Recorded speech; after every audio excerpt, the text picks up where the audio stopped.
আমি একটা অনেক বড় দোষ করে ফেলেছি, যেই দোষের জন্য আমাকে অনেক কথা শুনতে হচ্ছে। আর আমার একদমই ভালো লাগে না এত কথাবার্তা শুনতে। তো আমি অনেক বড় একটা দোষ করে ফেলেছি। তো দোষটা হচ্ছে যে আমি আমি ভালো আছি, আমি ভালো আছি, আমি সুখে আছি, আমি শান্তিতে আছি।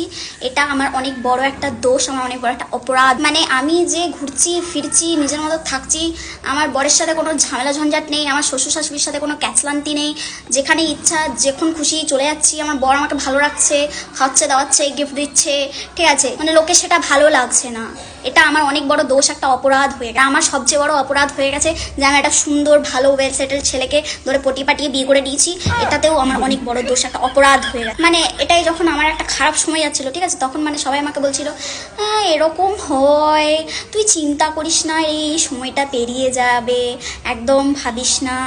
কিন্তু মনের মধ্যে ওরা বলছে এটাই চাইছিলাম, দেখলি তো বেশি উঠছিলি না, বেশি উঠছিলি, দেখলি তো কিরকম নিচে এলি জমিনে একদম ধারাম করে। এটা মনে এত কিসের মানুষের প্রবলেম আমি ভালো থাকলে আমি বুঝতে পারি না এখনো অবধি। কেউ তো আবার আমাকে ফোন করে জিজ্ঞেস করবে হ্যাঁ ভালো আছিস তো, আমি হ্যাঁ ভালো আছি। হ্যাঁ ভালো আছিস তো, হ্যাঁ ভালো আছি, আমি ভালো আছি। তারা শুধু শুনতে চাইছে আমার জীবনে কি কোনো প্রবলেম নেই। কেন প্রবলেম নেই? তোর জীবনে কেন প্রবলেম নেই? কেন কেন আমরা শোনার জন্য বসে আছি? তোর প্রবলেমটা বল, আমি ভালো নেই এটা বল, তবে আমার মনটা একটু শান্তি পাবে। এইটা শুনতে চাই লোকজন আমার।